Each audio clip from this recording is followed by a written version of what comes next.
Hola a todos, cordial saludo. Es un honor para mí estar en este octavo encuentro institucional de grupos de investigación y onceavo encuentro institucional de semilleros de investigación con la ponencia llamada Producción Biotecnológica de Polihidroxialcanoatos PHAs a partir de los de depuradora estado del arte.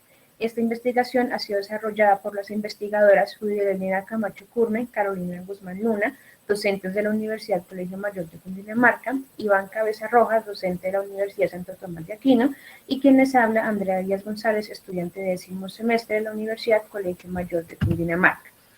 La Organización de Naciones Unidas del Medio Ambiente estima que al año se producen aproximadamente 5 trillones de bolsas plásticas, en su mayoría PET, tereftalato de polietileno, un polímero derivado del petróleo que tarda hasta 500 años en degradarse en el ambiente. Este tiempo de degradación ha causado grandes impactos negativos en la biota del suelo y en la biota del agua.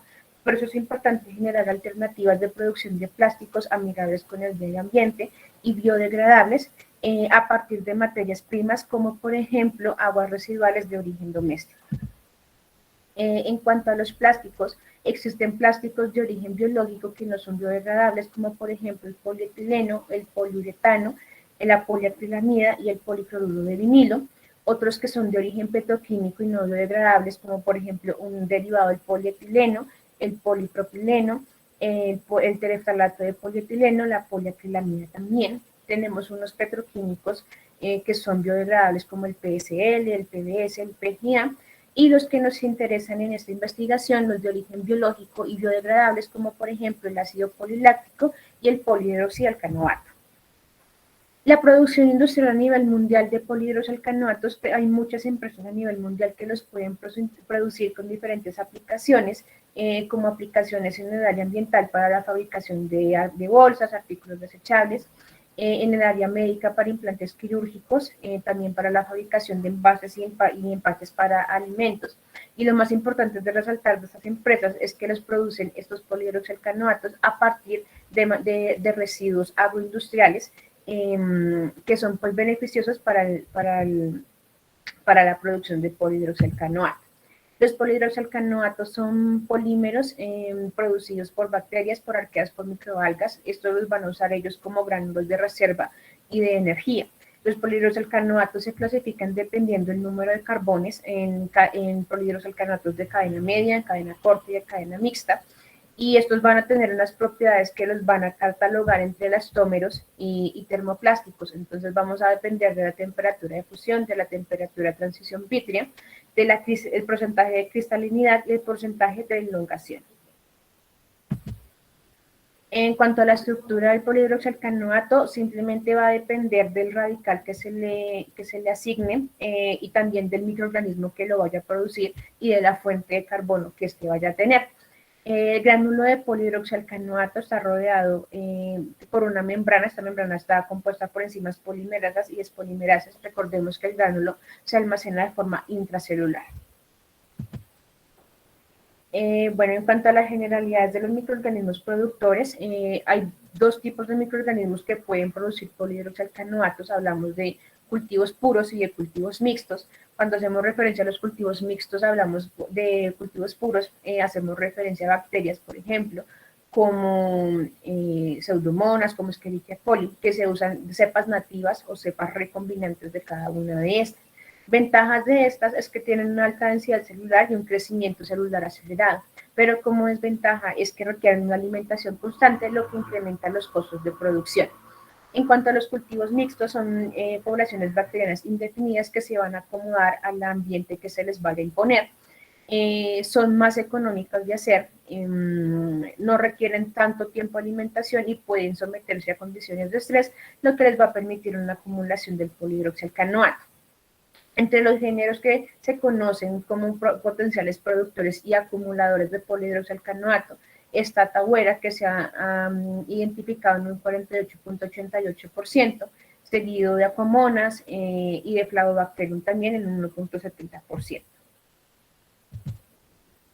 En cuanto a la identificación morfológica del gránulo de polihidroxialcanoato, entonces hay tres diferentes técnicas que se pueden utilizar, como negro sudán, azul nilo y rojo nilo.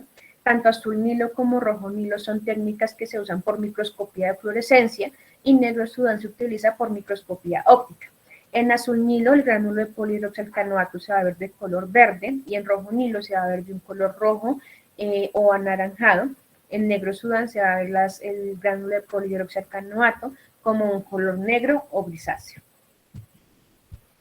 Basado en las investigaciones que se han realizado y en los estudios realizados en el proyecto de investigación, vemos que el porcentaje de acumulación de polihidroxialcanoato, quien mayor acumula recorriendo todos los estudios, es Pseudomonas, seguida de consorcios microbianos. Aquí hay que tener en cuenta, y es muy importante, que hay organismos que pueden actuar como cultivo puro, pero también pueden actuar en consorcios microbianos. En cuanto a las estrategias de aclimatación de las bacterias acumuladoras de polihidroxialcanoato, saber que la fuente de carbono es muy importante para la acumulación, al igual que las estrategias de alimentación.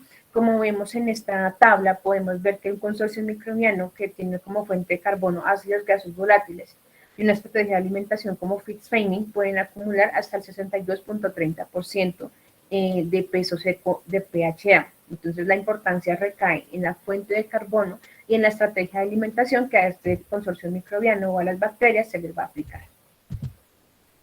En cuanto al sustrato, en este caso que mencionamos es aguas residuales domésticas. Estas aguas residuales domésticas son aguas generadas en las casas y en sitios comerciales. Tienen una gran carga orgánica y carga inorgánica también. En su mayoría los microorganismos que vemos en ese tipo de aguas son enterobacterias. Y los lodos provenientes de acá son sólidos sedimentables que terminan del residuo del tratamiento de las aguas residuales domésticas. Estos lodos tienen un gran provecho, un gran aprovechamiento en términos biotecnológicos. En cuanto a las matrices estudiadas para la producción, entonces aguas residuales industriales, domésticas, lodos activos de aguas residuales domésticas o municipales, suelos de aguas residuales, corrientes salobres, aguas y lodos residuales sintéticos y aguas residuales de origen desconocido. Es decir, la matriz también juega un papel muy importante en cuanto a la producción del polihidroxialcanoato. ¿Qué factores van a influir en la producción del biopolímero del polihidroxialcanoato? Entonces, principalmente las estrategias de acumulación. En ocasiones hay investigadores que lo usan, otros que no, utilizan enriquecimiento para acumular y otros van a utilizar una acumulación directa. Entonces vemos en esta gráfica que usan aguas residuales domésticas, ácidos grasos volátiles y un enriquecimiento para producir y acumular polihidroxialcanoato. Cuando hay una acumulación directa, entonces vemos también aguas residuales domésticas, que las aguas residuales domésticas pasa y simplemente lo van a acumular de esa manera sin un enriquecimiento previo.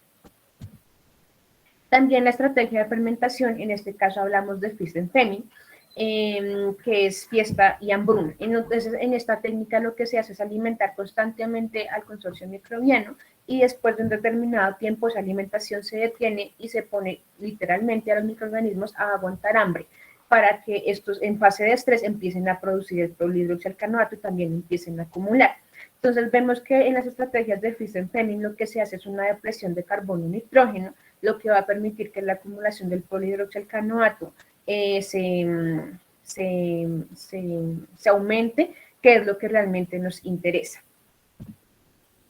¿Qué factores influyen en la producción también? Métodos de extracción y purificación y procesos relacionados con el producto final.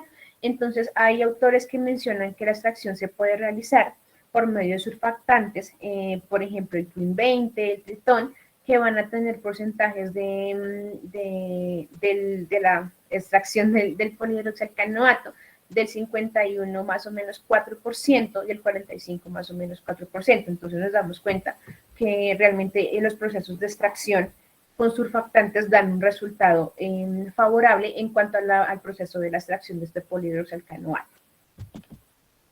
Por último, esta gráfica nos muestra un monitoreo del proceso de producción del biopolímero. Entonces vemos la primera parte de la A a la C en cuanto a la producción de PHA, el consumo del sustrato. Entonces ver que la importancia de este sustrato, entonces como mencionaba, fuentes de carbono como acetato, como ácidos grasos volátiles, van a también a propender que el microorganismo pueda acumular de forma favorable el polihidroxialcanoato. también sólidos suspendidos totales y la estrategia de Fritz Fein. Entonces, en la gráfica número E estamos viendo un comparativo entre el crecimiento de los microorganismos en cada una de las fases que se están observando. Muchas gracias por su atención.